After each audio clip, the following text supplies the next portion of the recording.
সাবধান! ইফতার করার পর ভুলেও খাবেন না এই ৫টি খাবার। ইফতার করার পর এই ৫টি খাবার যদি খান তাহলে মারাত্মক বিপদে পড়বেন। ইফতারের দীর্ঘ সময় উপবাসের পর আমাদের পাকস্থলী বেশ সংবেদনশীল থাকে। এই সময় হুটহাট ভুল খাবার খেলে উপকারের চেয়ে ক্ষতি বেশি হয়। সুস্থ থাকতে ইফতার ও রাতের খাবারের সময় নিচের খাবারগুলো এড়িয়ে চলা ভালো।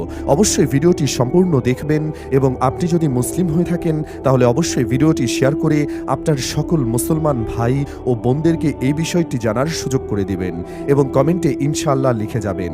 নাম্বার 1, অতিরিক্ত ভাজা পোড়া ও তেলযুক্ত খাবার, যেমন বেগুনি, পেঁয়াজু বা আলুর চপ ছাড়া আমাদের ইফতার যেন জমেই না। কিন্তু ডুবো তেলে ভাজা এসব খাবারে প্রচুর ট্রান্সফ্যাট থাকে যা বুক জ্বালাপোড়া, বদহজম এবং গ্যাস্ট্রিকের সমস্যা তৈরি করে। এটি দীর্ঘমেয়াদে হার্টের জন্য ক্ষতিকর। 2, অতিরিক্ত চিনিযুক্ত পানীয় বা সোডা, বাজারে রঙিন শরবত বা কোল্ড ড্রিঙ্কসে প্রচুর কৃত্রিম চিনি থাকে। এটি হুট করে রক্তে শর্করার মাত্রা বাড়িয়ে দেয়, যা ইনসুলিনের উপর চাপ সৃষ্টি করে এবং আপনাকে ক্লান্ত করে ফেলে। এছাড়া ক্যাফিনযুক্ত পানীয়, চা কফি শরীরকে পানিশূন্য করে দিতে পারে। 3, অতিরিক্ত ঝাল ও মশলাদার খাবার, খালি পেটে ঝাল খাবার খেলে পাকস্থলীতে অ্যাসিডের মাত্রা বেড়ে যায়। এতে পেটে ব্যথা, বুক জ্বালাপোড়া এবং আলসারের ঝুঁকি তৈরি হতে পারে। 4, প্রক্রিয়াজাত বা টিনজাত খাবার, সসেজ, নাগেটস বা অতিরিক্ত লবণযুক্ত খাবারে সোডিয়ামের পরিমাণ অনেক বেশি থাকে। এটি উচ্চ রক্তচাপ বাড়াতে পারে এবং আপনাকে দ্রুত তৃষ্ণার্ত করে তোলে।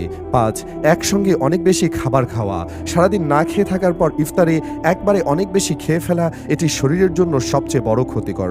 এতে হজম প্রক্রিয়ায় ব্যাঘাত ঘটে এবং অলস্য তৈরি হয়। ইফতারে যা করা উচিত, খেজুর এবং পানি দিয়ে শুরু করুন। এটি দ্রুত শক্তি দেয় এবং শরীরকে রিহাইড্রেট করে। খাবার ভালো করে চিবিয়ে খেলে হজম সহজ হয়।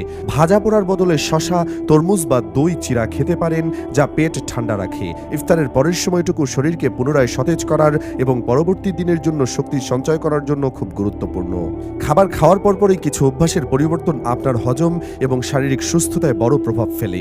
পর্যাপ্ত পানি পান, ইফতারের সময় একবারে অনেকটা পানি না খেয়ে বরং ইফতার থেকে সেহরি পর্যন্ত সময়টুকুর মধ্যে অল্প অল্প করে পানি পান করুন। এটি আপনার শরীরকে হাইড্রেটেড রাখবে এবং কিডনির উপর চাপ কমাবে। 2, হালকা হাঁটাচলা করা, ইফতারের পর ভারী খাবার খেয়ে শুয়ে পড়বেন না। 10 থেকে 15 মিনিট ঘরের ভেতরে বা বারান্দায় হালকা পায়চারি করুন।